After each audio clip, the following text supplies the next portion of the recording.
بسم الله الرحمن الرحيم والصلاة والسلام على أشرف الأنبياء والمرسلين سيدنا محمد وعلى آله وأصحابه أجمعين. حياكم الله جميعا في ويبينار الهيئة، ويبينار جزء من مبادرة امتنان اللي تستمر في العطاء لجميع الممارسين الصحيين خلال هذه الجائحة. إن شاء الله قرب الفرج، وإن شاء الله كده ربنا يفرحنا بأخبار أحلى وأحلى وأجمل وأجمل بنزوح الغمة هذه إن شاء الله بأمر الله. اليوم أتشرف جدا بوجودي معكم، وأتشرف أن أقدم أحد المعلمين لي شخصيا، الأستاذ دكتور عبد العزيز بوكر. طبعا أستاذ في علم التخدير، Professor of Anesthesiology. He's the chairman of Anesthesiology and Critical Care Department في King عبد العزيز University Hospital. هو الجنرال دايركتور حق General Supervisor for the Clinical Skills Center, and he is of course the president of the Saudi Society of Simulation, and last but not least he is the chairman of the exam committee in the Saudi Commission for Health Specialties. On top of his other duties and other educational involvement in Arab Board and other educational bodies. Today we're going to talk about a very interesting topic, and I think it's very close to Dr. Boker's heart. It's about remote training. It's about lessons learned from يمكن الجائحة هذه, on top of the current literature and review. We'll get a fresh perspective on things today من Prof. Boker, and we're looking forward to your active participation. Our participation هيكون خلال polls وشوية discussion خلال الchat groups في ال Q&A part of the webinar. حياكم الله جميعا. Welcome Dr. Boker. تفضل المايك ليك. الله يديك العافية. يديك العافية. شكرا جزيلا دكتور Wissam and dear colleague from the Saudi Commission for their kind invitation to be part of this. I will just stop share and suspend for their kind invitation to be part of this series of webinar.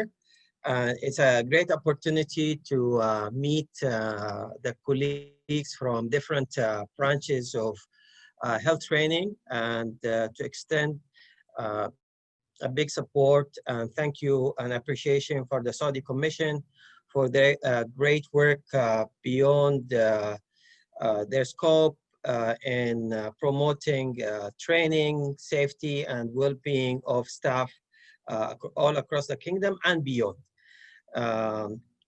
I was asked to present this, can we train people from a distance, successes and challenges based on our experience on the last few months, which is based on our experience of the last 20 or so years at the King Abdulaziz University, the Saudi Board of Anesthesia, Saudi Commission, Arab Board, medical college and universities level in Saudi Arabia during the last few years, and particularly during the last 3 months. So I'm from King Abdulaziz University Hospital. I also present at this presentation the Saudi Commission of Health Specialty Society, the Saudi Society for Simulation in Healthcare. This is a young society that was established maybe 16 months ago to promote training using simulation throughout the medical and health care perspective. And the main mission of this society is to enhance simulation-based education and to promote scientific research in health profession, and to be the center of excellence in simulation-based education in the region. As I said, it covers all practitioners, physicians, nurses, allied health, medical and paramedical personnel, researchers, educators, and simulation developers, IT, all type of people interested in simulation-based education are welcome to be part of the membership in this society. The society started strong in cooperation with the Ministry of Health and many others, with its first meeting in Al Faisaliya Hotel 2015. We had over 800 participants. This grew to our fourth conference, which was held last November 2019. We had 16 to 1,800 participants across the kingdom, Arab country and GCC, and international participants in that conference. The conferences of the last 2 times were held in Riyadh, and we had huge interest and increase in the membership since then. The other society or other aspect that I present is King Abdulaziz University. Many of you, it's a university in Western Saudi Arabia. It's the second largest university in the kingdom, and it's ranked the first in Saudi Arabia and Arab countries in many societies. In that corner here, you could see the University Hospital. This is a night photograph. In this university hospital, I do work with 2 hats. The first hat to share Department of Anesthesia and Critical Care Department. This is during the daytime. Members of our great department, anesthesia section, and also within this same building, King Abdulaziz University Hospital, currently hosting the Clinical Skill and Simulation Center, which is the center accredited by Royal College of Canada, also Society of Simulation Healthcare in the States, and also one of the 8 centers who got the Aspire Award of Excellence from the simulation from Medical Education Society of Europe, the AMI. This is a 40-strong simulation team. This is the vision and mission of the Simulation Center. Over the last 13 years, we've completed over 2 million contact student hours, and we just celebrated our 2 million a few months ago. We have courses inside the center, outside the center, within the kingdom, with cooperation with many institutes. We have lots of undergraduate, postgraduate, continuing medical education, practicing physician, all type of basic skill training and advanced skill training. We designed and delivered hundreds of workshops using simulation, many of which we've done at the international level and national level with cooperation with many ministries and sections in Saudi Arabia and GCC countries. This is our latest the trainer workshop in St. Petersburg, Russia, in October 2019. This is the team with the Russian translator. Actually, this workshop were done with the same content, but in the Russian language. So the question for today, can we do training for people remotely? This is a very good question because we know a lot of teaching is happening remotely, but can we actually train people from a distance? So the objectives as shared of this talk, those are the 5 objectives.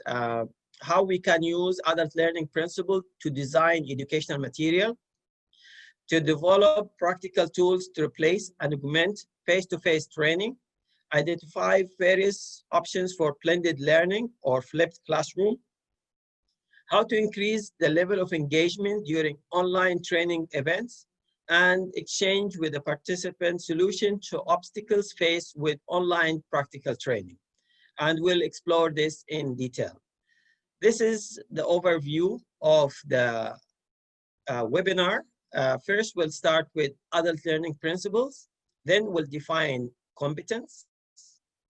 We'll spend some time talking about experiential learning, and then we'll go on the evidence, challenges, and key to success for remote training. These are very important principles when we deal with training. Adult learning principles. This is how we learn. This is how adults learn. Adults are motivated to learn skills that they need. They have self-direction. They differ from children because they have rich experiences. So your training need to be based on their previous training, and also they have to be self-directing. They like to have problems and to they need to mix their experience, which improve with age and experience. So you always have people with a lot of experience. So they are always interested to grow and learn. They are self-initiated. They'll learn in different ways. It's different than kids, in which they learn only in memorization. Adult learners like to use different skills and different senses to learn. So we need to balance when we teach adults, especially remote learning. We need to keep these in mind. So for others to learn, they have to become active in the learning process. They need participation, because training usually means they have to do things. We know that adults will not learn unless they're really motivated from inside, and they have to know why they need to do this.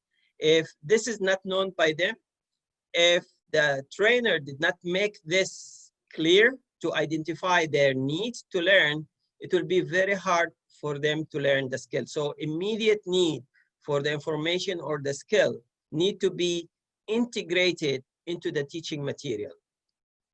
This is the second part, the competence. What's the definition of competence? There are a lot of definitions of competence, but the one widely used is this one: the degree in which individual can use the knowledge, skills, and judgment, what we call KSA, knowledge, skills, and attitude associated with the profession to perform effectively in the domain of possible encounters, defining the scope of professional. So the key word in this competence thing is the ability to do stuff, to actually not only having the information, is to use the information and do stuff. So that's the key word of competence. We know from Miller triangle, which is very common in education, we know a lot of information. We know how to use some of our information. We know how, or show how, of the things. You know, like I know the motor work by this principle. I know how it works, but I have to have practical skill to show you how it works.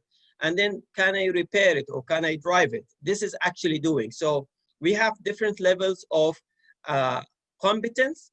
And if we look at upper part of the Miller triangle or pyramid, performance and communication skills, and also if we think about oral exams, actually oral exam is showing if people talk, communicate, this is actually show how.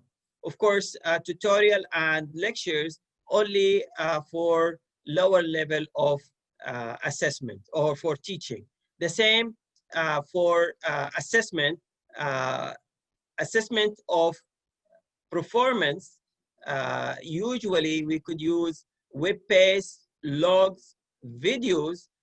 If people could record their performance in videos, or two-way screens, or different way of format, and which most of the online platform could demonstrate, we could actually assess higher level, not only the know and know-how, but actually show and actually doing. If we see people using personal protective equipment, and they could actually show us with videos how did they do the cleaning for the hand or hand hygiene, actually this is a very strong higher level performance assessment.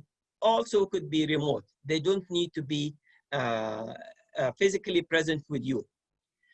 So if we think of the competence and the relationship with Miller triangle, performance or hand-on assessment does and show how, which correspond to more higher level of professional authenticity, could be demonstrated also remotely for a lot of skills in clinical and training. Remember, when we train people, we train trainers to train. We train them to do things, usually communication, performance, videos. They could record their teaching, their debriefing, their simulation session, and we could assess their doing by reviewing their videos, either asynchronous or synchronized live recording. This is also the relationship between these levels: knowledge, skills, and attitudes, and Bloom taxonomy. So we always, in performance, we focus on application. So, and all these things could be remotely assessed and performed using video teleconferencing, because that's the performance, that's the level we want to make sure our trainees or our trainers, when we train them to do training, we could assess them remotely, you know, whether they're practicing, valuing in the affective domain, in addition to higher level of knowledge, applying, using, analyzing. How did they analyze the questions? What they responded? Did they responded appropriately to the participants? This is very important because this is online and there is CME. So we'll be asking you some questions as we go, and I anticipate some answer from you, because this is what the Saudi Commission will use for the CME. So the role of experience in learning. How do we learn from experience? This is very famous theory, experiential learning theory by Kolb. So it starts with we're having experience either during a workshop or during clinical encounter or during teaching encounter. Then we reflect, think about it, have some ideas like conceptualization, and then we go experiment. And then we go through the same cycle. It's going through these cycles what learning make us move from one step to another. And this is actually the way that we learn and acquire new skills, new modality of practice, and change our old habits or new skills and upgrade our skills. Usually in real life, when we do hand-on training or encounters, we actually see from people behaviors. That behavior lead to results. This is what we see above the ground. But what happened inside the students or the learner or the trainer and the trainee mind is the learning, and that's a reflection of their reaction. So using videos, we could help them think about their learning and to explain their behaviors and then analyze their reactions. And we could do that in person, and we could do that also online. So the question that will go to all of you, and we'll start the first poll here. Do you agree that this line represent, the red line represent the relationship between experience and confidence and competence? So the more people have experience, the more they have confidence and competence, as this graph. I will give you 30 seconds to respond to this question. Polling is open.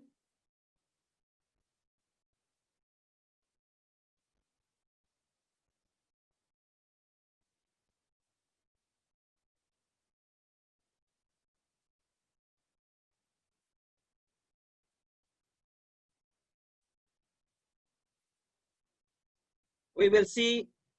So the question to you is, does this line, do you agree it's the relationship between experience, confidence, and competence? Can we see the results of the poll, please, of the polling? So 91% answered yes, and 9% answered the right answer. It's no. Actually, it's like this. People go through 4 stages. It's very common to think that this is the straight line. This is the relationship between confidence and competence and experience. Actually, people go through 4 stages. Very high confidence with no experience. Then once they learn, they go to the 2nd stage. Then they improve to 3rd stage and 4th stage. I will show you why. People, first of all, they don't know that they don't know. They're unconsciously incompetent. So they see somebody doing a fiber optic intubation, they say, oh, it's easy. Or doing IV cannulation, it's easy. You just put the cannula, blood comes straight. So the first time they try, they fail because they think it's easy. Then they become aware it's difficult. They need to learn how to do it. So their confidence come down, but their experience getting better. They become consciously incompetent. They don't know, but now they know that they don't know. Then they will go through the same experience again. They will practice and learning will happen. They will go to the third level, consciously competent. Now I know how to do fiber optic. Now I know how to do spinal puncture. Now I know how to put IV cannula. And the more they do and the more practice they go through the same experiential learning, the more practice, they become unconsciously competent. So they know, but they don't know that they know. So they just drive the car, they put the cannulas, they use stethoscope, they just do things without thinking. And that's a higher level of competence. They unconsciously competent. The second question to you, can people go from stage 4 to stage 1? We'll start the polling now. The question to you, can people go from stage 4 to stage 1? Can they go from unconsciously competent to unconsciously incompetent? Give you another 15 seconds.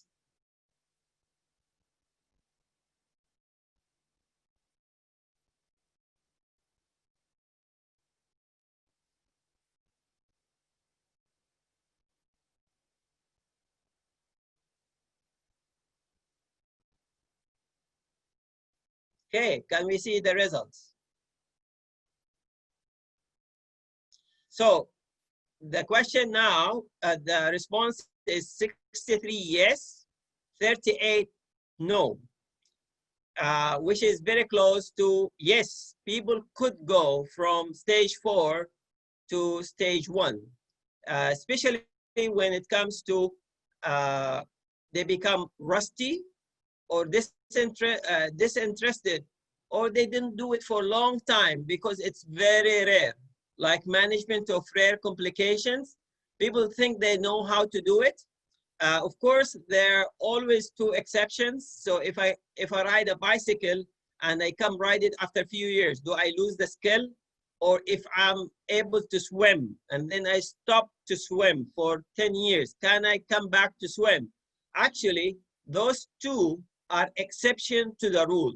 If you know how to bicycle and you know the skill of swimming, when you come back to swimming and cycling after a long time, you most likely you will be able to do, but your performance will be even less. But for many other things, as most of you said, yes, people could go from being unconsciously competent to unconsciously competent. So that's why we always say practice, simulation, hand-on and ongoing practice of the skill is very important to maintain competence.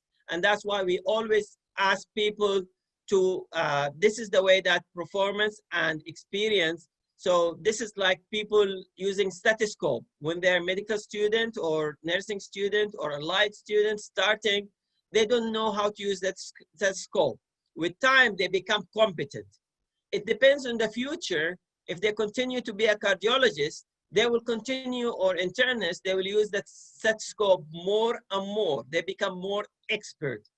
If they don't, they go to orthopedic or they go to plastic surgery, they might not use the stethoscope. They might lose that skill with time.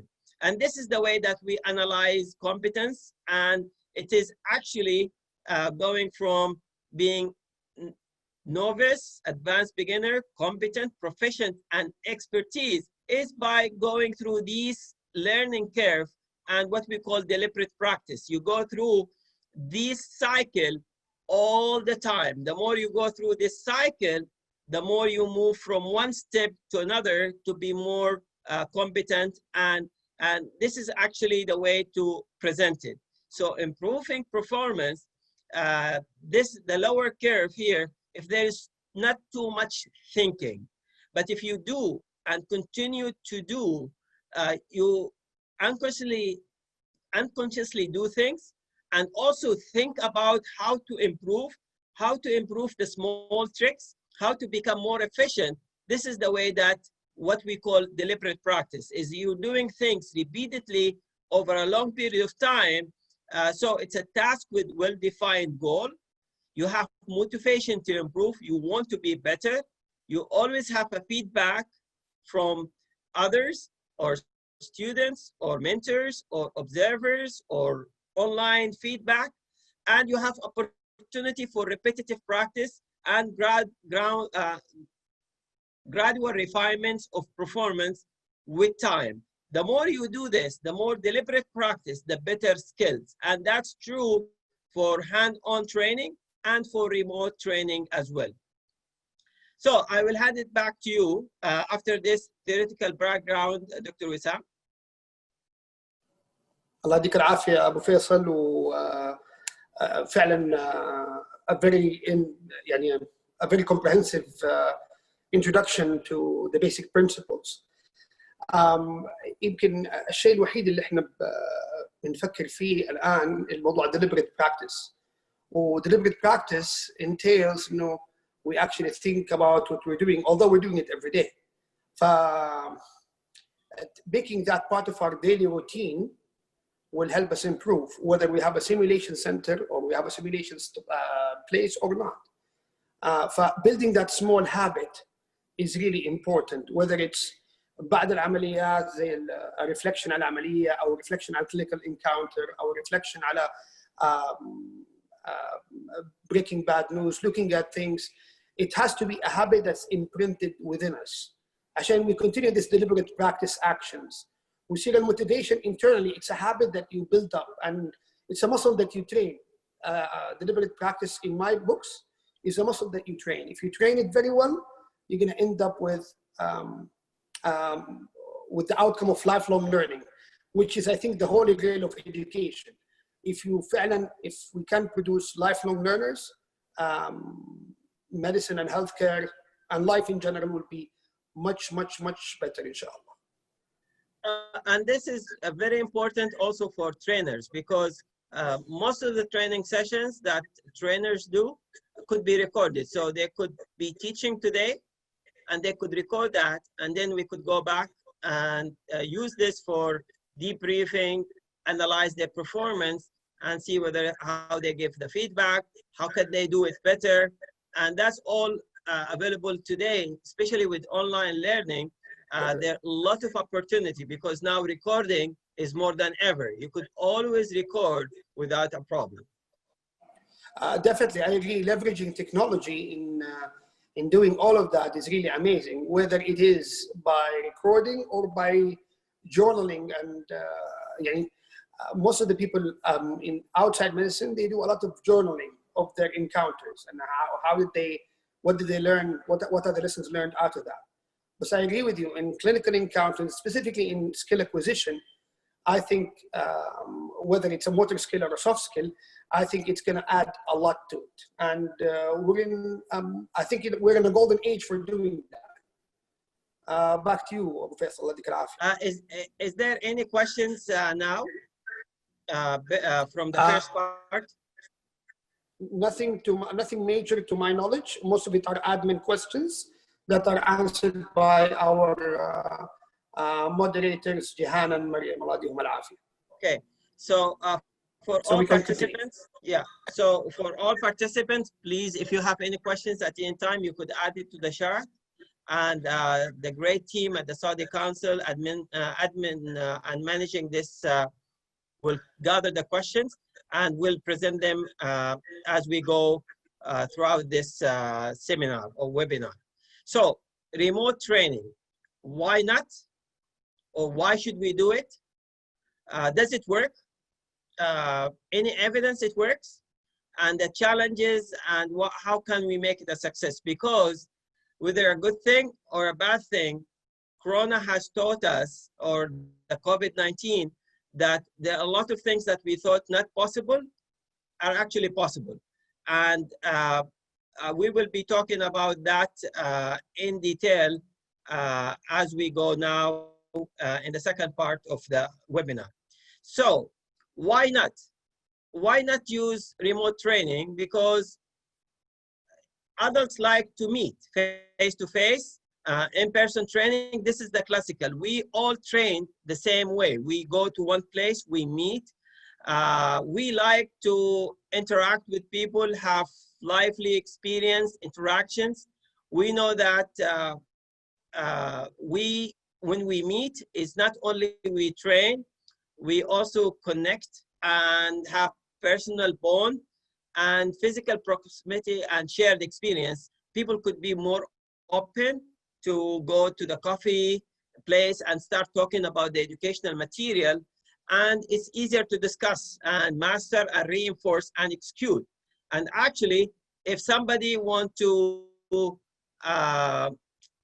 take a vacation or they dream during a presentation or hand-on training, as an instructor, you could always direct them and ask them questions to bring them back. But so that make in-person training very interactive and easily interactive than online training. So that's a very reason why not to abandon the person training. But we know that there is downside. We are not living in ideal world. Traveling for training, for example, nowadays, you don't need to travel. We have 7,000 people here listening to this talk now. People could be learning something from a remote distance. People want, if you want to attend this training in person, you have to book, come to Jeddah, wait till the morning, take a flight, take a hotel, take a taxi, take a meal outside your home. So, of course, online training provide a lot of saving, money, time, economics, especially for things that you actually could do, like train the trainers. You could do it from a distance with effectiveness, and a lot of other training, as we said, knowledge, skills, critical thinking, you could always do it from a distance, and that will cost a lot of cost saving and also other things that you cannot calculate. So I want to ask you, do you think it works? Does it really work? And if there is evidence. So we will give you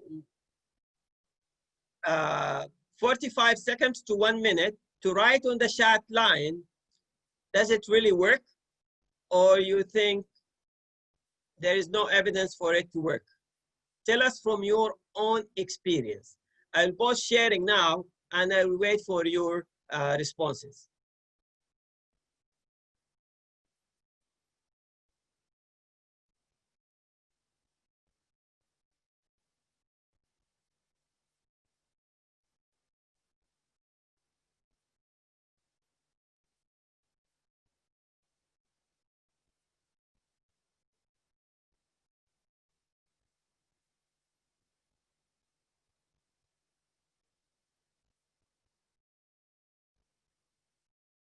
So we have unclear evidence, it worked. What's the evidence? If you think it works, write an evidence. A couple of amazing responses about some caveats. It works with some caveats. So maybe that's going to be a nice segue to the evidence.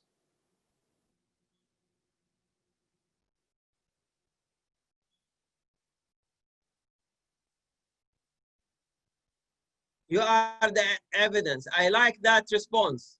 Me too, I'm the evidence. Naif Sufyani, does it work? Yes. What's the evidence?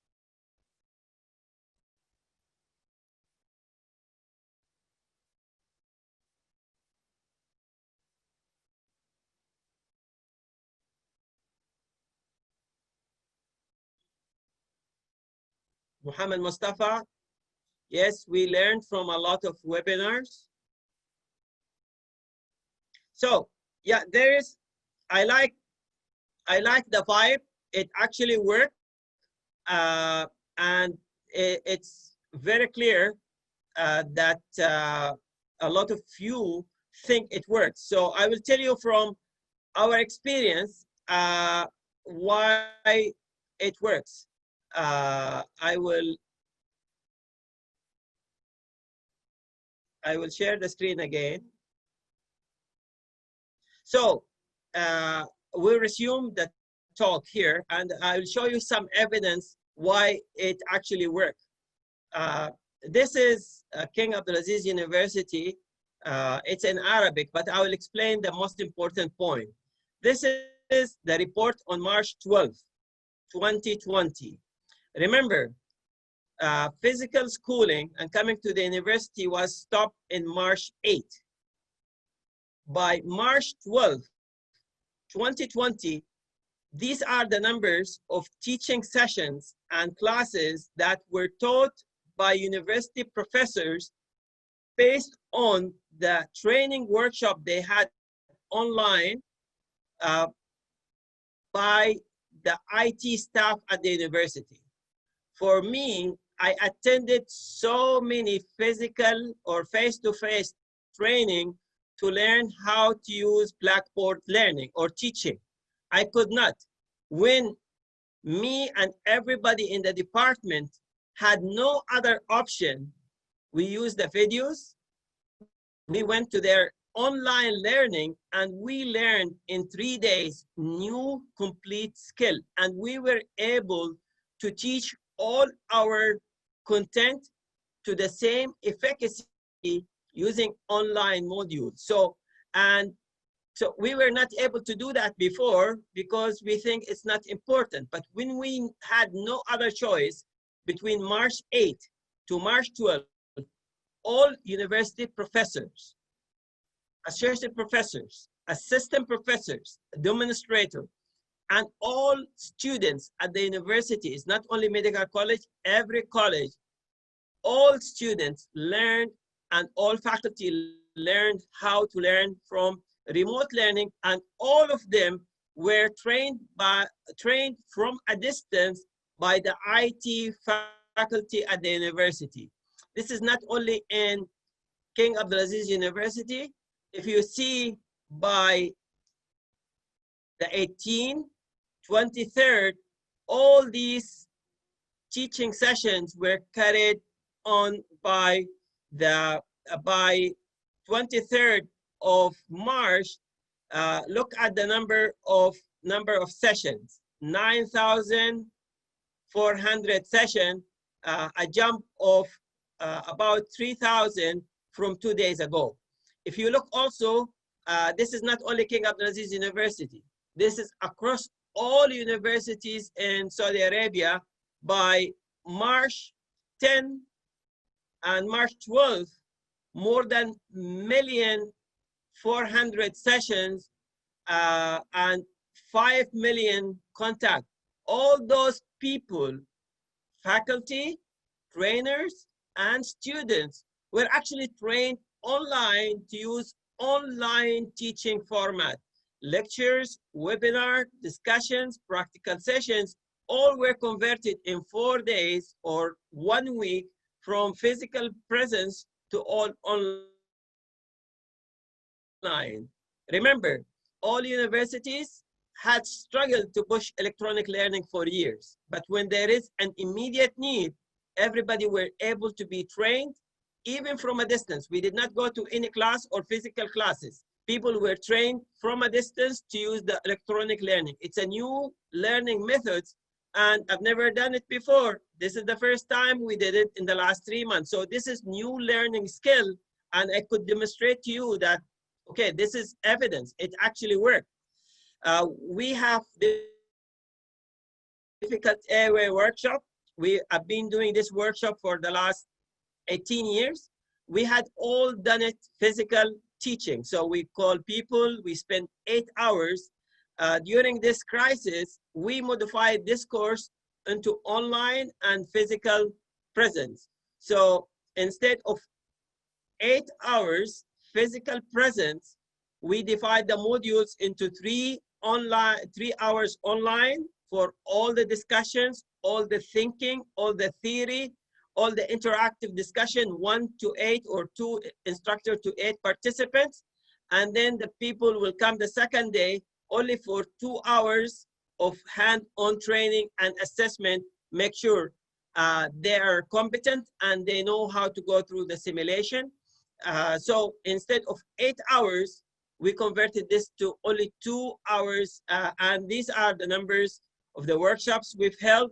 And we're able in 1 week to train 13 instructors, 35 practitioners, just to prove the concept that we could train people in less amount of time.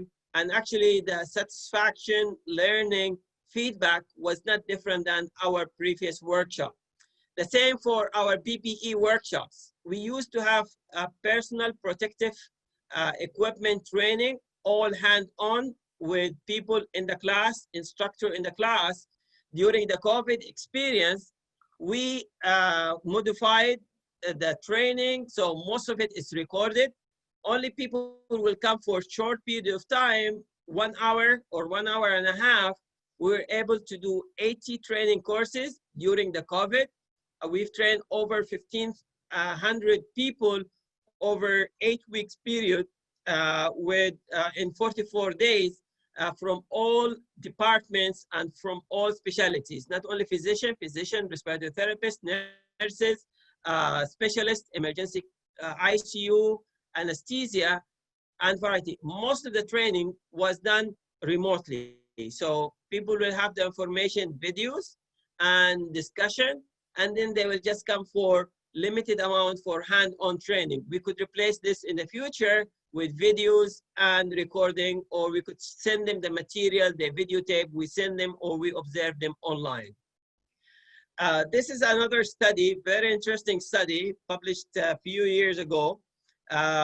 Step-by-step training in basic laparoscopic skill using two-way web conferencing software for remote teaching. It's a multi-center randomized controlled trial in which they wanted to test, can you train people at home with laparoscopic skills?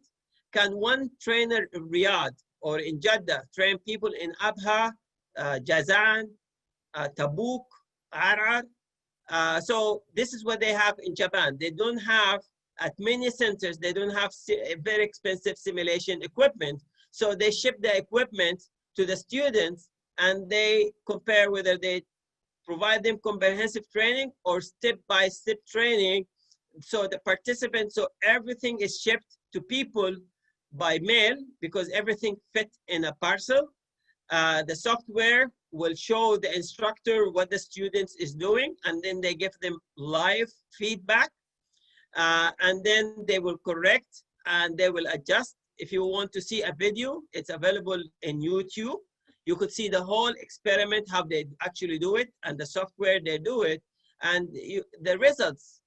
They were able to train. It's a conceptual study, and they were able to demonstrate that they could improve skills either with comprehensive or stepwise training. It's actually much better with the stepwise training, with significant, but both groups were very similar with effective learning in both groups. Either baseline scores, post-training scores, all showed improvements, and even the time, coaching time, actually per session and total, it did not exceed 1 hour for basic laparoscopic training, which is great. You could train people from home, and you are from your office or from home without spending the time to travel back and forth. So it's actually very encouraging that you could do that even for laparoscopic skills. It's not only performance skills or simple skills, even for advanced training surgical skills. So what are the challenges? We know it's not easy. It's easy said than done. So the challenges is people find it very easy to take a vacation. So for example, now we have 7,000 people. How many people are listening? They cannot do that when they are in the classroom. And of course, you need to have very interesting presentation, interactive exercise, ask questions every now and then. to make sure that you have engagement, because maybe people are not listening. If you want to challenge whether people are away now from the phone or from listening to this presentation, I could ask you questions. Please raise your hand if you're listening. Can you raise your hand if you're listening? So I could see the number, it's going up. So at least I am sure that maybe 700, 900 people are following, or 1,000, 3,000. If you have 8 people, you could know who's out of the 8 people not responding or not seeing. So this is a very simple, quick test whether people are listening or not listening. Can you please put your hand down? Thank you very much. I thought you were asleep because I'm anesthesiologist. I could make people sleep too. Some of you are still awake. That's very good. Thank you very much. So put your hand down. There are a lot of tests like what we did before to make people engage, and we'll talk about this in detail.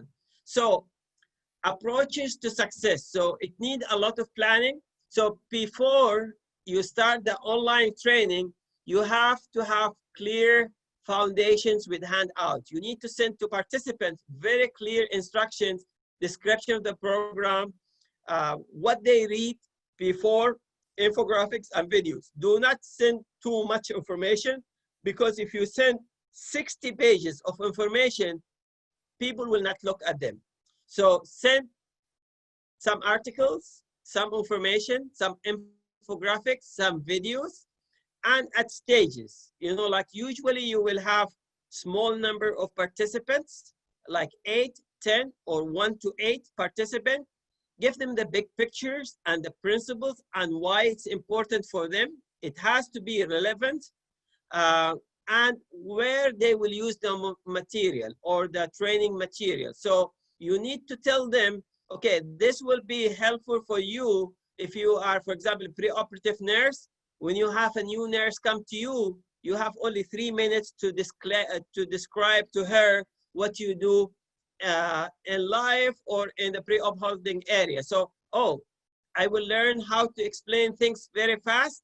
This is very important. So people, it's your job as instructor to make clear your learning objective to your participants and give them clear tasks. For example, when you come to this teaching session, you're expected to present to us. You need to present 3 minutes talk, or present a video of yourself teaching, or recording of 2 minutes, you doing a hand washing when somebody else recording you. So you need to give them, before the session, clear instruction, what will happen and what they're expected to do before and during the session. When the session starts, you need to tell them the whole plan. If you're presenting online, usually people underdress. How to dress? Do you just put casual wear, or you go above? It's recommended that you go 1 step above. So if everybody have a shirt, you need to have a shirt and a tie. If you expect everybody will have a shirt and a tie, you have a shirt and a tie and a jacket. You need to start on time. You have to have introduction and break the ice item. So if you have a small participant, it is very important, like training workshops, you need to start with something that will motivate people to participate with you. Simple questions, yes and no. Tell us about your experience. How did you find signing up for this workshop?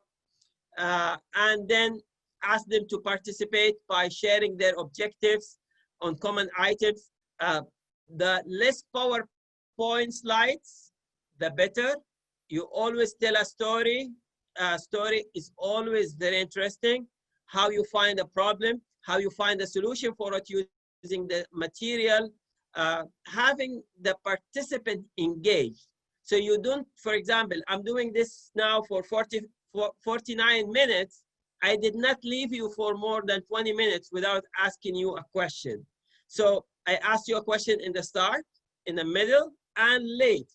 And also you could ask them to present and tell them from before, during the presentation or during the online component, each group of students or learners will present.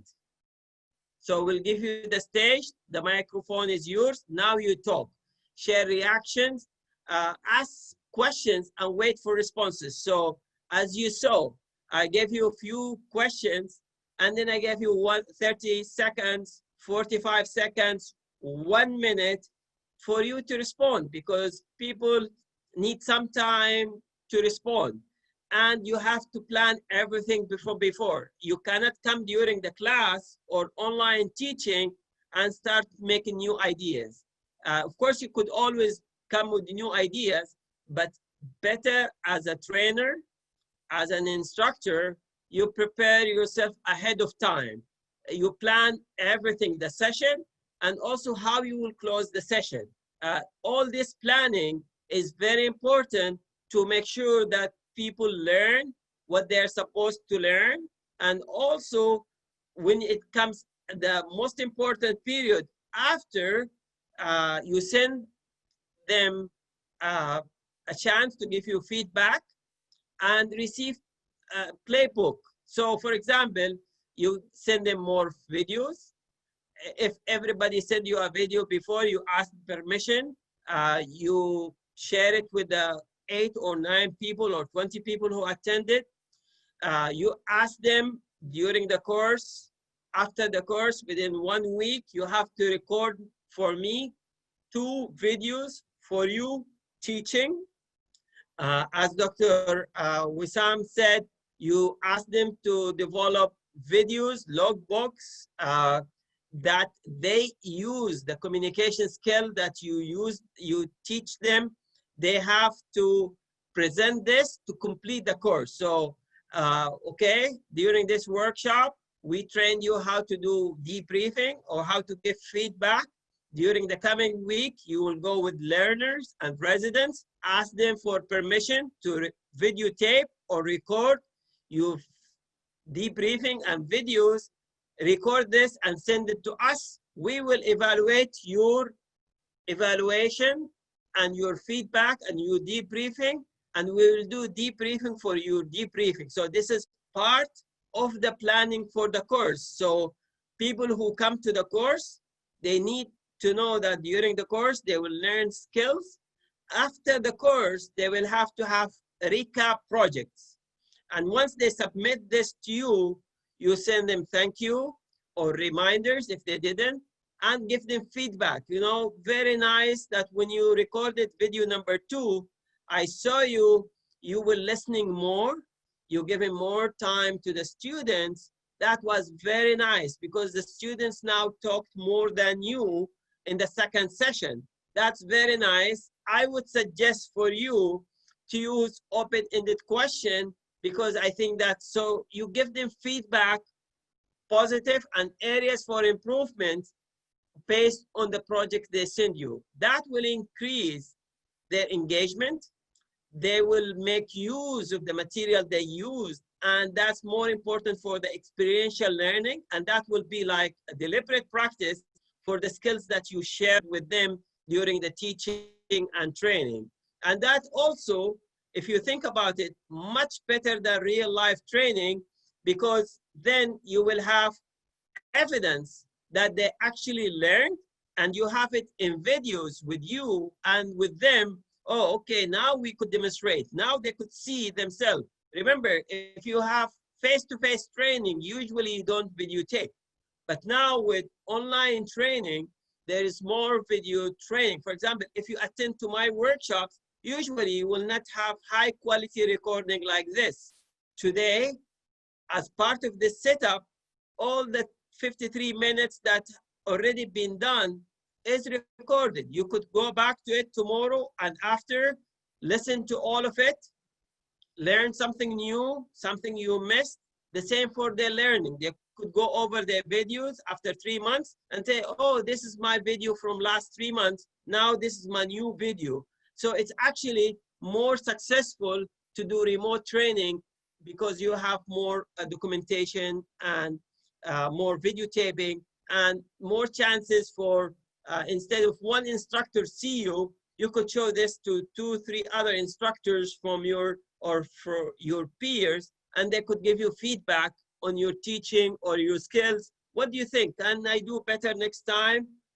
Or this is something good? You know, you could have more feedback from more people. So we also published this paper, 2017, Evaluation of Communication Skill Training for Medical Students Using Peer Role Play. So actually what we did in this paper, we had large number of students, over 300 students, and we wanted to teach them communication skills. So we gave them lecture, and then we asked them to record their communication skills and send the videos, and the marks actually based on the videos. Very interesting, though they are medical students, year 4 in our curriculum, they were able to demonstrate before and after the clinical skill module. They always improved. Male and female students, they could interview the patient, they could manage conflict, they could communicate bad news, they could build a rapport with the patients. They were able, if you see the numbers after male, female, all statistically significant after this simple training, and then ask them to go on their own and record the videos. From my experience for the students, to record communication skill video of 3 minutes, they have to work for 2 hours to make a good 3 minutes. That means they will do it once, twice, 5 times, 6 times, 10 times, then they'll make it perfect. And that will increase their confidence. And you as a trainer, you're not there. You will see them at their best at the last video.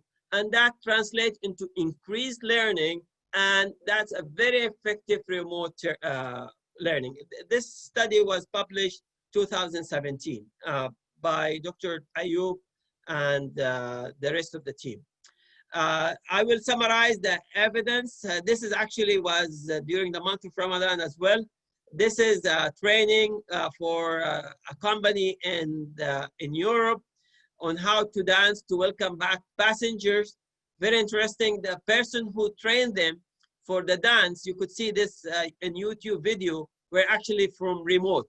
So the trainer for the dance actually was not there, and they actually were dancing very well. You could see the video online about, and this is a small evidence also of remote training.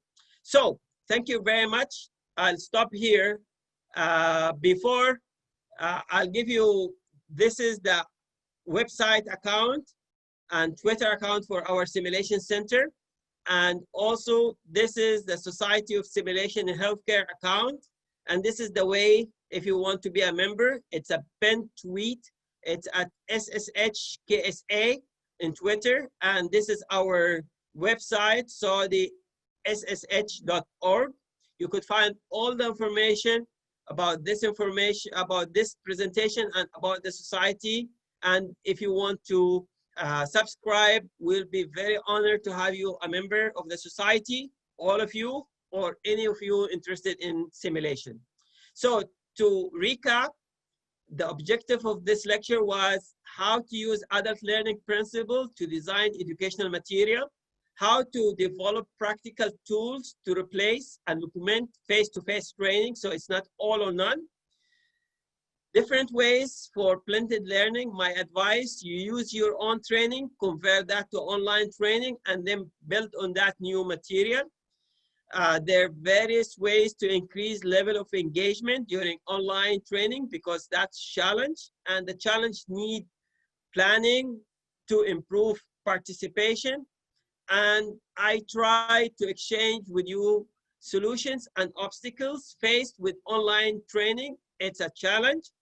It's doable. There's a lot of evidence, and we'll open the discussion now to share also experiences among all of us. These are the contact information for the society, and this is the society website again for your reference. Thank you very much. And I will stop sharing now. The floor is yours, Dr. Wissam. Allah يديك العافية, Prof. Boker. A very informative lecture that took us through the basic principles of adult education, clinical skill acquisition, deliberate practice, and then a very nice segue to remote practice and how can we practically implement it in our day-to-day life. I'm going to start with a couple of questions من الحضور.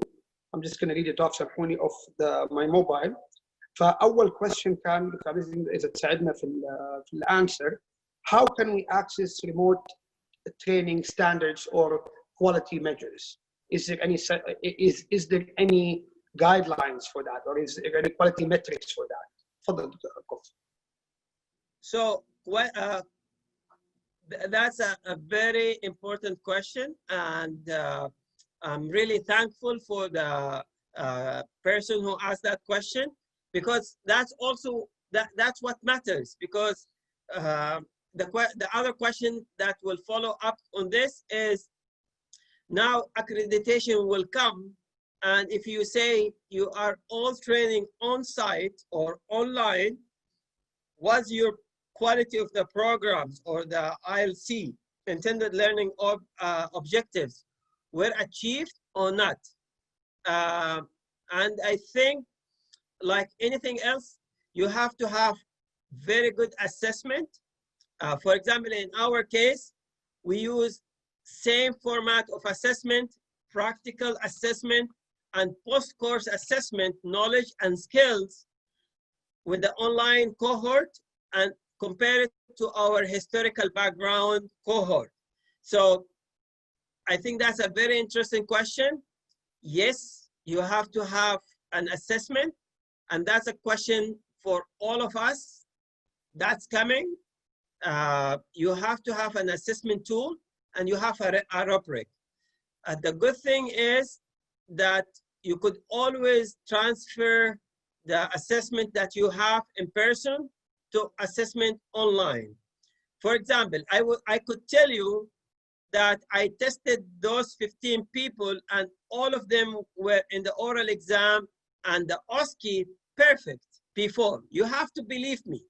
But now, I think more than ever with online training and videotaping, you will have also more evidence. If you question me, you could see the videos. Okay, this is the video that I gave the mark. So I think it will increase how reliable is the results, because now you have more video documentation. And I think this is a very open area for innovation, research, progress for us as a trainer, and also as educator, as individuals, and as institution to integrate. I will tell you one thing that's very strange. Before, it's very difficult or illegal to record. Now, part of the assessment is to have it video conferencing. It's almost like a right to record, because it's for the student right and also for the faculty right. Okay, I gave him pass. Okay, let's see the video. The video is there. Or I failed the student. Okay, show us the video. More people. I think it will add to the quality of the training. It will provide more evidence. But again, this is not all. We need also to have hand-on assessment, and using remote training combined with hand-on training and assessment, you could also compact the contact hours, physical contact hours, and you could measure effectiveness using the same methods before, and you could add video recording. You could add new methods to compensate for this. So it's challenging, but I think also promising, because it will bring new dimension they were not available before. Your mic is off, Wissam. Yes, thank you, Prof. Boker. And I agree with that model that we can even minimize the contact hours available. And actually, that's the model that we implemented when the Saudi Commission designed the COVID-19 course for the ICU for non-ICU, the 5C course, which is basically an online module that you go through, that you cover most, has multiple assessments or 2 milestone assessments. And after you fulfill that, you graduate to go to the third milestone, which is hands-on assessment. And again, minimizing those contact hours is really something that the actually applicants, from what we saw, they liked, because they can learn on their own pace, they can learn on their own time, and then they can come at their own scheduling time. So it gives them a little bit of flexibility. I'm going to move on to the next question. Actually, we just covered most of the questions that we have. May I add a comment on this? Yeah, the 5C course, COVID crash course in critical care for non-critical care physician, as Dr. Wissam said, is an excellent idea and demonstration of effectiveness, because this was a work between Society of Critical Care, Society of Simulation, the leadership of the Health Academy, cooperation with Ministry of Health, Higher Education, many agencies in the country. The whole online components could take 1 hour or 10 hours, and then you come to classroom or simulation setting only for 2 hours, and then you get certified to work and assist in ICU. So that reduced the amount of contact training, and actually now we have more evidence, more time to evaluate, and no time to waste. Why people come to sit for 4 or 6, 7 hours when they could listen to videos, do some interaction discussion online, answer exams, come to be tested, learn, competency checked, observe, take certificates, go. So it's another national-wide example.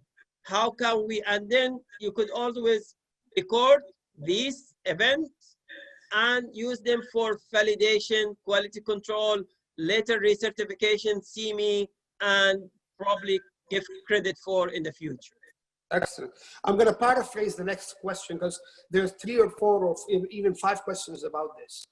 Basically, the question entails, what are the could IT, the technology, internet bandwidth, and availability of simulation equipment hinder such doing such courses in general? And what are the potential solutions to avoid most of that? Okay, the answer is yes and no. Yep. You've attended so many in-person training and then saw the computer not working or the projector not working. So that even could happen when you're in class. If that did not happen to you, I think you will see it one day. So yes, technology is a challenge. I remember when we started the online courses for the university, because there were 100,000, millions of students using Blackboard across the, we remember also with Zoom, we did not have easy capacity to go to 500 or 1,000. Now we have 7,000 people. And so technology also evolved. Yes, technology could fail at any time. But on the other hand, this is the future. What happened in the last 2 years, 1 year, is the improvement in IT infrastructure. We are very lucky to live in Saudi Arabia, alhamdulillah rabbil alameen. We have a lot of experience now, excellent infrastructure. We are very lucky and fortunate, alhamdulillah rabbil alameen, to have the support from our government, very generous. We could have up to 12,000 synchronized sessions at many times at the university, at the same time using the same software. So yes, it could be a challenge, but also the amount of infrastructures we have in Saudi Arabia, what happened cooperation with Ministry of Health, Ministry of Interior, Ministry of Communication, Hayat al-Itisalat al-Amma, they opened up internet account for students even without internet. Where on earth could that happen except in Saudi Arabia? Alhamdulillah Rabbil Alameen, Allah yadib al-ni'ma alayna. So a lot of amazing things happen with the IT we never thought of that will happen. Now students, even who doesn't have computer, there are hundreds of people and means, universities, communication Hospitals. companies, hospitals provide them everything needed. So yes, the question, it could be a hindrance. I think it's less of a problem now. We have very solid, if you want evidence, look at the screen now. 7,000 or 10,000 people participating, listening. We had millions of sessions in Saudi Arabia using remote training, and actually it worked. So yes, it could be a problem. No, we have, if you plan very well, for example, planning this session at night will guarantee that I will not have a very busy bandwidth in the university during the day. But this morning, I held another international conference or webinar from Africa, Asia, Europe, and there were no problem even at the peak time in the afternoon. So we're lucky that we have a very good infrastructure. You just need to plan, and I don't think you could always have it perfect. Sometimes things go wrong. It's the same like with in-person training. You need to have plan B. If one program doesn't work, you need to look at others. You have Blackboard, you have Blackboard Ultra, you have Zoom, you have Microsoft Docs, you have Google. You have so many variety of internet platform that you could alternate, practice, and the more you practice with material you know, with the platform you know, and experiment with others, with your friends, with your department, with your small group, then make it a larger group, and then go grow. So start small, go intermediate, and then you go big. That's definitely. I think زي ما حضرتك as you explained thoroughly, Prof. Boker, failing to plan is planning to fail. The rule is still the same, whether it's remote or here. So planning is very important. Plan B is very important. And you have to do at the end of the day in order for you to learn. Without doing, we will not be able to learn anything. Again, the 5C course is another example of that. It was available in all parts of the country. The bandwidth required was very minimal. Equipment اللي provided the simulation centers were enough in all around Saudi Arabia. It was the bare minimum. So when you plan something properly, it gets implemented properly بتعاون الجميع طبعا, which is في الجائحة هذه الحمد لله الجميع تكاتف مع بعض وكلنا يد واحدة, and that was implemented very nicely. I'll move on to the next question, Prof. Boker. If your time allows, is it okay to continue? Yeah. Okay. The question says, please give us an example of being unconsciously competent. That's going back to the first. I think the question جا delayed بعد ما. Okay, so if you drive a car, you're consciously competent. So unconsciously competent, is that a question? Yes. So if you drive a car and you've been driving for years, you don't think about your competence and your ability. You just go in the car, turn it on, and drive. You don't think that, oh, now I know how to drive the car. I will turn right, then I will let the brake off, and then you don't think about it. You just do it automatically. So that's a very good example of unconsciously competent. You just do it. If you've been doing critical care nursing for years, intubation. You don't think today I'll go to the ICU and I'll start charting, take the hand over, and then when the round comes, I'll be prepared, ABC, SPAR, and you don't think about it. You'll just do it without consciously thinking about it. You do it automatic. If you think on daily life, every day you do a lot of things automatic because you don't even think that you're competent. You just do it without, but remember before you drive, before you become a critical care nurse, before you become a surgeon, before you become an internist, you had to think about these things a lot. Now I have to do the spinal, I have to wash the skin, then I have to do this and that, and then when I reach, you think about all the steps. That's consciously competent. You need to put all your conscious to do this task. But when you're already done it hundreds of times, you just automatically do it. And that's an example of unconsciously competent. Excellent. Next question is, would you think the utilization of augmented reality and virtual reality tools would be an adequate replacement for hands-on simulation in the meantime during COVID pandemic or in the future in general? The rule goes, never say never, and always is always false. So we always combine. I don't think there will be one solution that will solve all our problems, learning problems.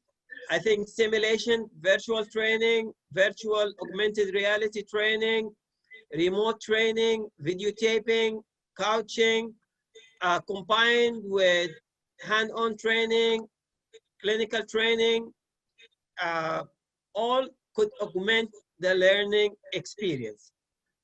Again, it all depends on what are the objectives. I'll give you one example from our undergraduate teaching. In anesthesia curriculum at King Abdulaziz University, we have simulation sessions, part of the anesthesia curriculum. So at the last group, we had the COVID, so we cannot hold on-site simulation training for the last group. So Dr. Abir Arab, the Deputy Director of the Simulation Center, she conducted the first time simulation using videos with a student.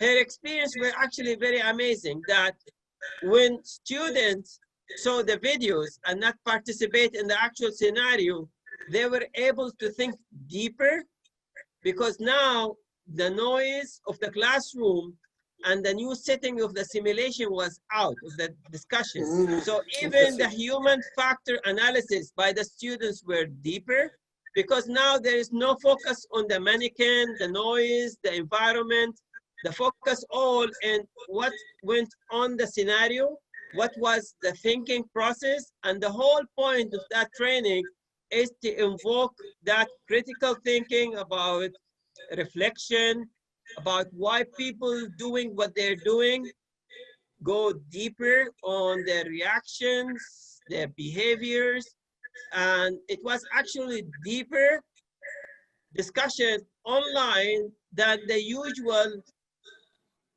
by-side or bedside simulation training. So that's actually evidence how can you use technology sometimes better than real life simulation. And there are a lot of solutions now. Yes, but I have a question for you. I'm going to be the devil's advocate. طبعا part of the simulation is having the realism component, which is واحنا عندنا evidence إنه احنا realism enhances the educational process. Will that take from the realism part or not? Or do you think that the deeper thinking will substitute that realism component? I will take your question one more step further. Good. Can simulation or virtual simulation replace real life training? Because this is the question, the bigger question. Yes. The answer to this is twofold. First of all, I reverse the question. I'm 100% sure that we need hand-on training, and simulation will not take 100% real life training, and virtual simulation will not take hand-on realistic physical simulation training. On the other hand, can real life training replace simulation? The answer is no. Of course. You cannot arrest a patient for all medical or nursing students or respiratory therapy students to resuscitate and do mistakes. You cannot do this. You need to supplement. To answer your, I like devil advocate questions, I will ask all the audience, what percentage of certification, because we always compare healthcare to aviation, and we aim to reach aviation safety, because we know aviation is much safer than healthcare and their training is much higher. The question for all of you, and I would like you to put the number, what percentage, what's the maximum number of percentage in which simulation training could take actual flying training off before certification?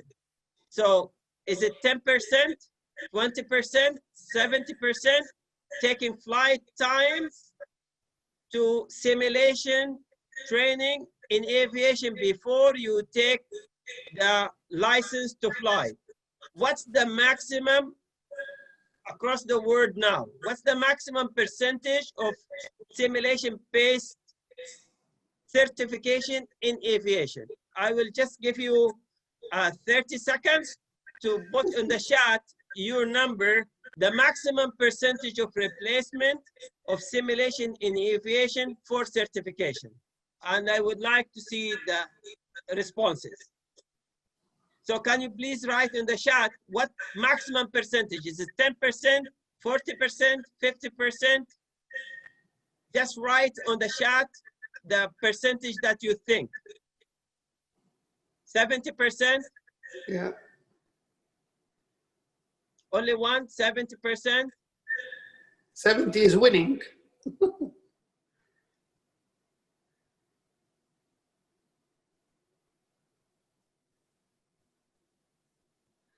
Definitely, it's about 50% from what I'm seeing right now, the responses.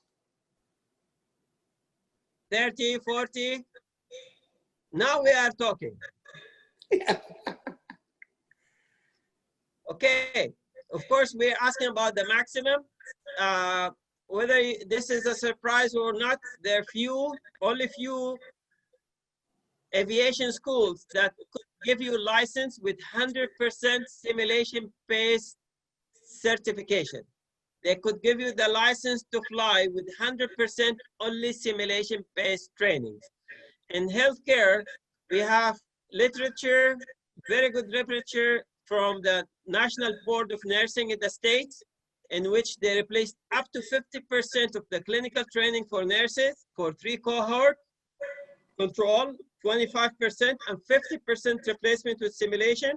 And they demonstrated that there is no difference in the performance, certification, graduation, community practice, and national board performance between the 3 groups, the control, 25%, and 50% replacement with simulation.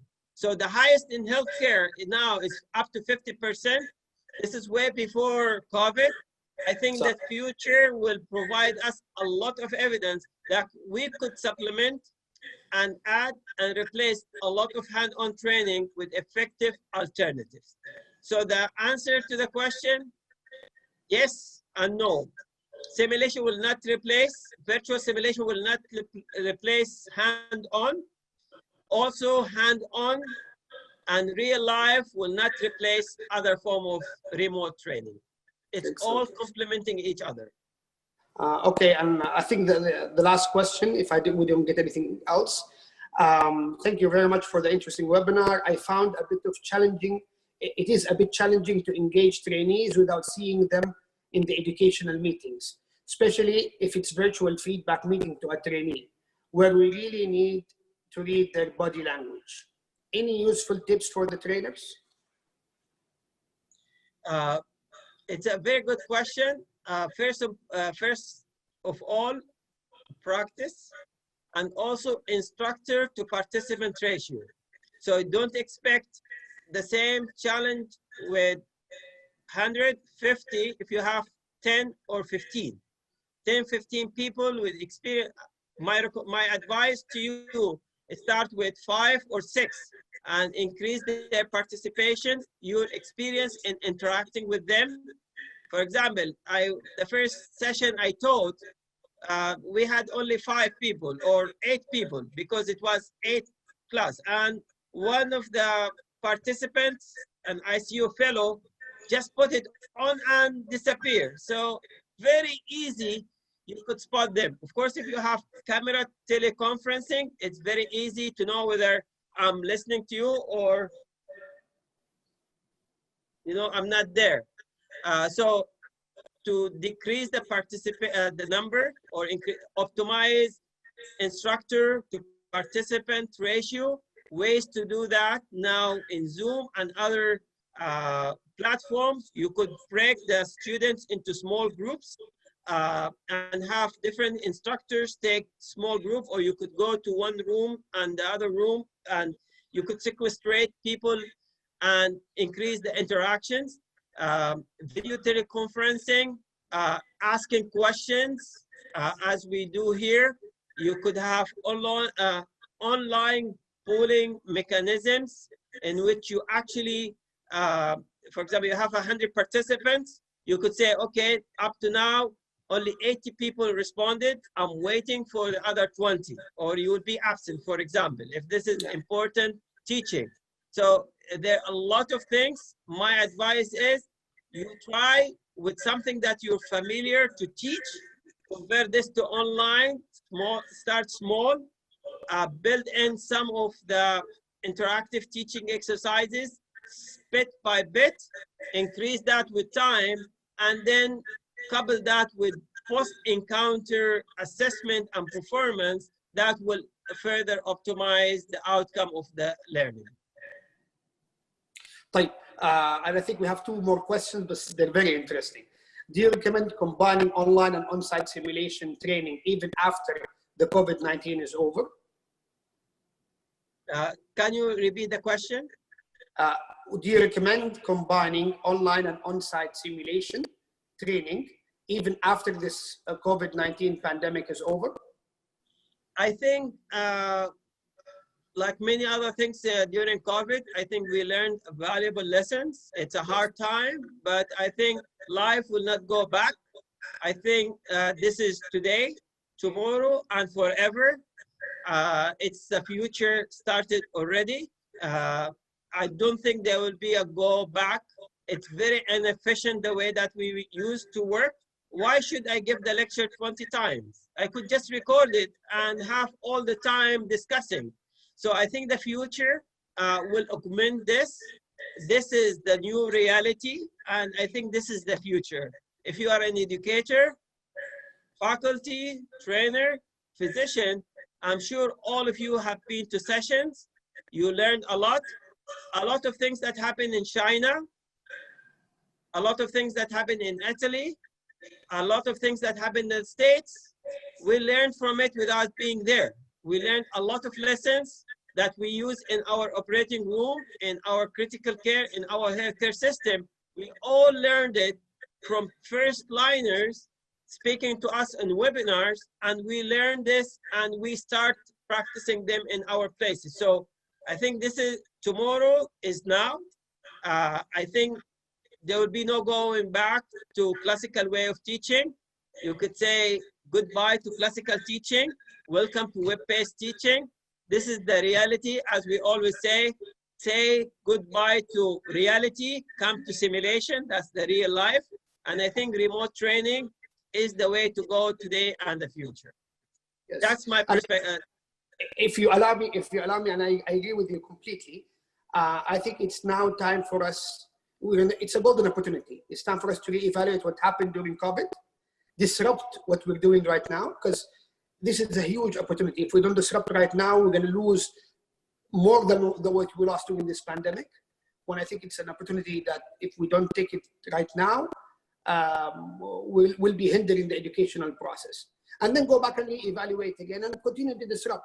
Because at the end of the day, finding other ways to do things that are much simpler, that would provide similar experience, more efficient, and more customized to the learner is a better way of doing things. ناخذ السؤال اللي بعده. What about high-stake clinical exams, Prof. Boker. طبعا, this is dear and close to your heart, so I'll give you not more than a minute to talk about it. Okay, the good news is that I'm already finished my 20 years of being chairman of the exam. So I'm very happy that I'm not on that spot.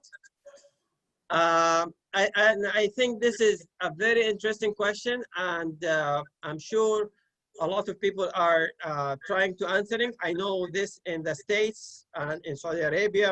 We've had the same in the in the medical colleges. I think if you have oral exams, there's certain technique and softwares and methodology to confirm that nobody is assisting, double mirror techniques, dedicated training center or dedicated areas.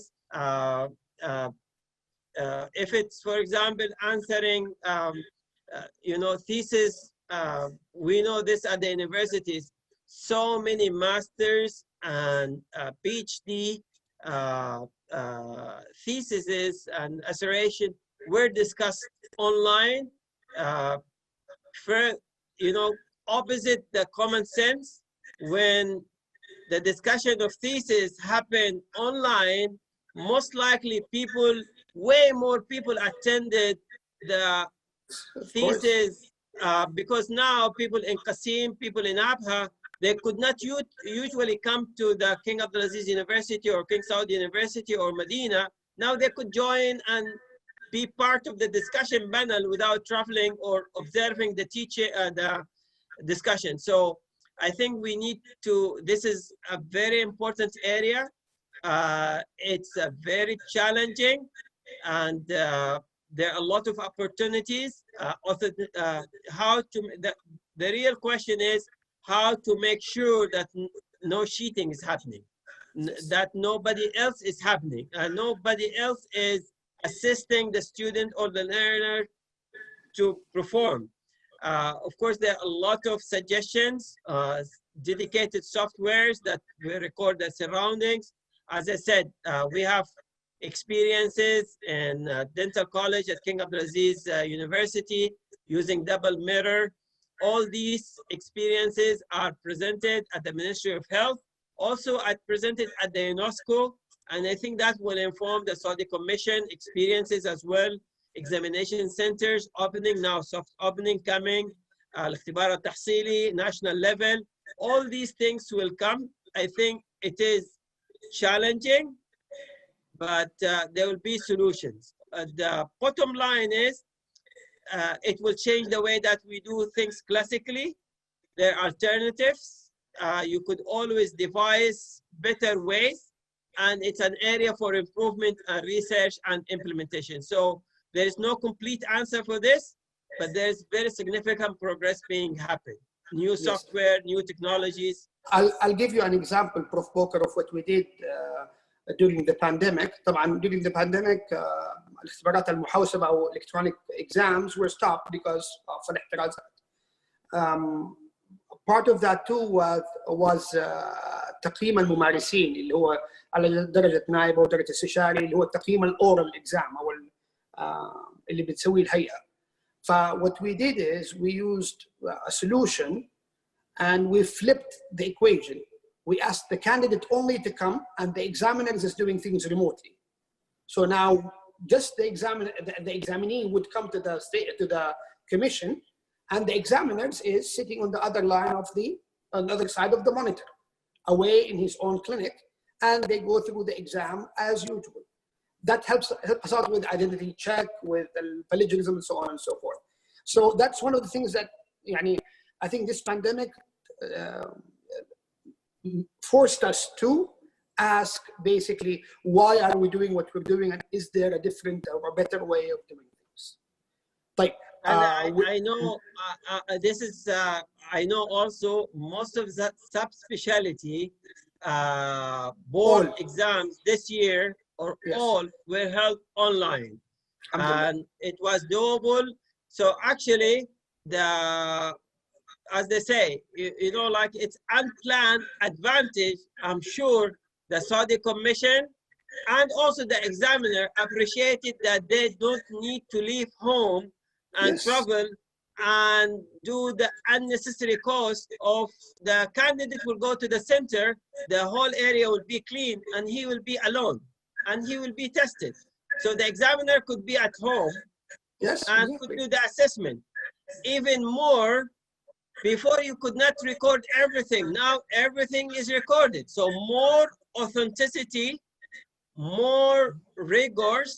Now, if somebody complained, you could actually go to the full recording because you could see, Yes. okay, the For all the examiner was orals, not focused. You know, like yes, the examiner, the candidate will say the examiner was, you know, distracted with his phone, whatever.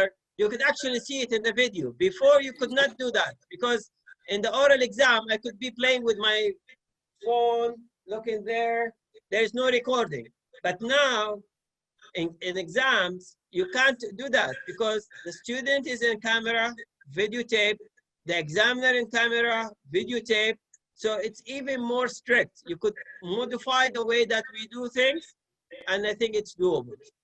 yes. And yes, for the high exam, all the high stake exams, the oral exams or the oral or clinical exams are fully recorded from before, but we move to the model of flipping. Class, the candidate comes and then we do things offline.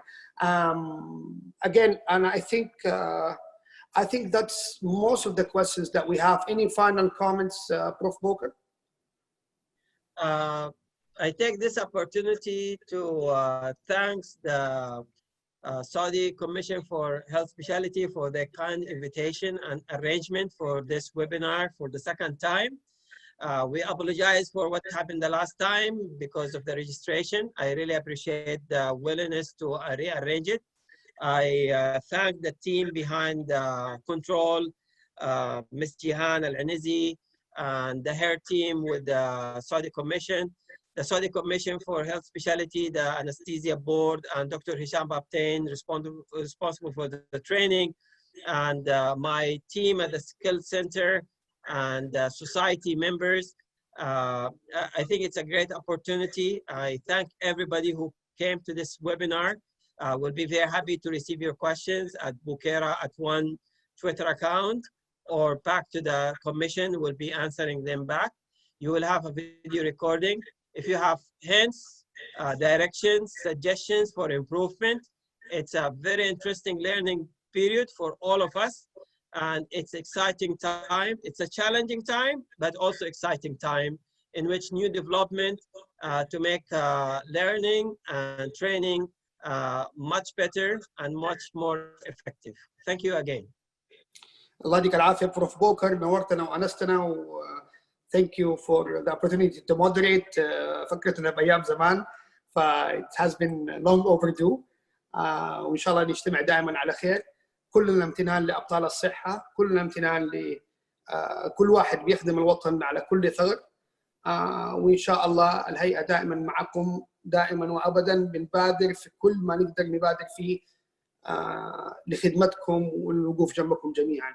شكرا جيهان، شكرا مريم، شكرا سلطان النيزي، شكرا لفريق الهيئة كامل. الله يديكم الصحة والعافية جميعا. شكرا بروف بوكر مرة ثانية، سعيد برؤياك ومرة انبسطت في الويبنار. الله يديك الصحة والعافية. ألف شكر. شكرا. نراكم جميعا حضورنا الغاليين. الله يديكم العافية. عافية وبنار رائع. شكرا جزيلا. Thank you very much. الله يديك العافية إن شاء الله. الله يديك العافية. السلام عليكم. مع السلامة.